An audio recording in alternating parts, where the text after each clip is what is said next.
ನಾನು ಮಂಜು ಪತ್ತಾರ್, ಗದಗ ಜಿಲ್ಲಾ ವರದಿಗಾರ.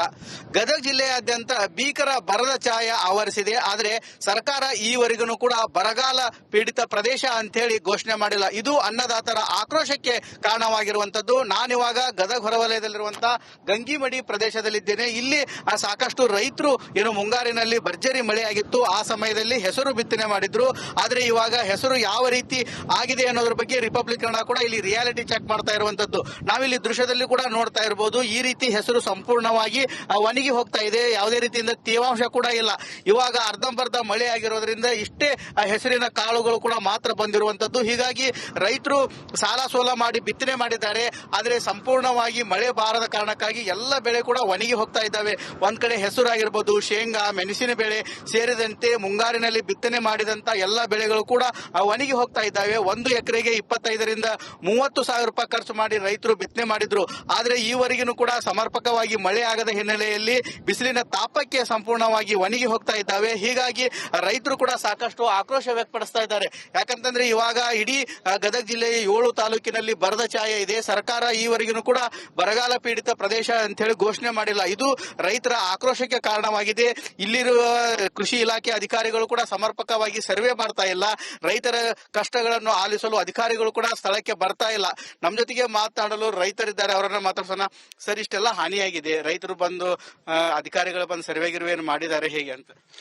ನಿನ್ನೆ DC ಅವರು ಬಂದಿದ್ರು, ಒಂದು 10 ನಿಮಿಷ ಇದ್ರು. ಕೇಳಿದಾಗ ಇಲ್ರಿ ಒಂದ್ 3-4 ಹೊಲ ನೋಡ್ರಿ ಅಂತ ಹೇಳಿದಾಗ, ಇಲ್ಲ ನಾ ಒಂದ್ 25-30 ಹಳ್ಳಿ ಅಡ್ಡಾಡ್ಬೇಕು, ಒಂದ್ ಹೊಲ ನೋಡ್ಕೊಂಡು ಹೋಗ್ತೇನೆ, ಮುಂದೆ ನಾನು ಮೇಲೆ ತಿಳಿಸ್ತೀನಿ ಅನ್ನೋ ವಿಚಾರ ಅವ್ರು ತಿಳಿಸಿದ್ರು. ಬಟ್ ಕೇಂದ್ರಕ್ಕೂ ರಾಜ್ಯ ಸರ್ಕಾರಕ್ಕೂ ಯಾವ್ದು ಕೋಆರ್ಡಿನೇಷನ್ ಇಲ್ಲ. ಇವ್ರ ಮೇಲೆ ಅವ್ರು ಹಾಕ್ತಾರ, ಅವ್ರ ಮೇಲೆ ಇವ್ರು ಹಾಕ್ತಾರ. ಈಗ ನಾನು ಸುಮಾರು 40 ಎಕರೆ ಹೆಸರು ಹಾಕಿದ್ದೀನಿ. ಹೆಸರಿನ ಆಕಾರ ನೋಡ್ರಿ, ಇಲ್ಲೇ ಕಮರ್ ಹೋಗ್ಬಿಟ್ಟಿದೆ ಮಳೆ ಇಲ್ಲದಕ್ಕೆ. ಸ್ಟಾರ್ಟಿಂಗ್ ಮಳೆ ಆಯ್ತು, ಬಿತ್ತುವಾಗ ಏನ್ ಹಿಂಗಾಗತ್ತ ಅಂತ ಹೇಳಿ ಅನ್ನುವಂಗ ಆಯ್ತು, ಎಲ್ಲ ಚೆನ್ನಾಗಿ ಹುಟ್ಟಿದ್ದು. ಬಟ್ ಆಮೇಲೆ 1.5 ತಿಂಗಳಿಂದ ಮತ್ತೆ ಮಳೆ ಇಲ್ಲ ವಾಪಸ್. ಈ ಕಾಟಾಚಾರಕ ಕೃಷಿ ಅಧಿಕಾರಿಗಳು DC ಅವರು ಕೆಲಸ ಮಾಡಕತ್ತಾರಂತೀರಿ? ಹೌದು, ಪಕ್ಕ. ಯಾಕಂದ್ರೆ ಯಾವುದೇ ಒಂದು ನಿರ್ಧಾರ ಕೈಗೊಳ್ತಾ ಇಲ್ಲ ಇವತ್ತಿಗೂ. ಈಗ ಇನ್ನು 8 ದಿವಸಕ್ಕೆ ನಾವೀಗ ಹರಗಬೇಕು, ಹರಿಗೆ ಮತ್ತೆ ಮುಂದಿನ ತಯಾರಿ ಮಾಡ್ಕೋಬೇಕು. ಮತ್ತೆ ಮುಂದಿಂದಾದ್ರೂ ನಮಗೆ ಎಲ್ಲಿನೋ ಅದು ಇದು ಅಂತ ಹೇಳ್ತಾರೆ, ಅದ್ರ ಮೇಲೂ ನಮಗೆ ಯಾವ್ದು ನಿರ್ಧಾರ ಕೈಗೊಳ್ಳಕ್ ಸಾಧ್ಯ ಆಗ್ತಾ ಇಲ್ಲ. ಅವಾಗಾದ್ರೂ ದುಡ್ಡು ಹಾಕಿದ್ರೆ ಮುಂದೆ ಪರಿಸ್ಥಿತಿ ಹೆಂಗ? ಸಣ್ಣ ರೈತರ ಪರಿಸ್ಥಿತಿ ಹೆಂಗ? ಎಲ್ಲಿ ಹೋಗ್ಬೇಕು? ಈಗ ಇವರು ನಮ್ಮ ಆಳು ಸುಡುಗಾಡಿಸಿದ್ರು ಅಂತ ಹೇಳಿ ರಾಮನಗರದವರು, ಅವ್ರಿಗೆ ದುಡಿಮೆ ಇಲ್ಲ. ಅವ್ರ ಪರಿಸ್ಥಿತಿ ಹೆಂಗೆ? ನಾವೇನಾದ್ರೂ ಬದುಕಬಹುದು, ಏನಾದ್ರು ಮತ್ತೆ ಅವ್ರ ಪರಿಸ್ಥಿತಿ ಹೆಂಗ?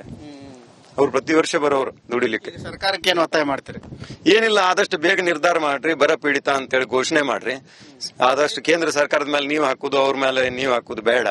ಪರಸ್ಪರ ಹೊಂದಾಣಿಕೊಂಡು ಮಾತಾಡ್ಕೊಂಡು ಒಂದು ಯಾವ್ದಾದ್ರು ನಿರ್ಧಾರ ತಗೊಂಡು ಬೇಗ ಪರಿಹಾರ ಘೋಷಿಸ್ಲಿ ಅಂತ ನಮ್ಮ ಆಶೆ.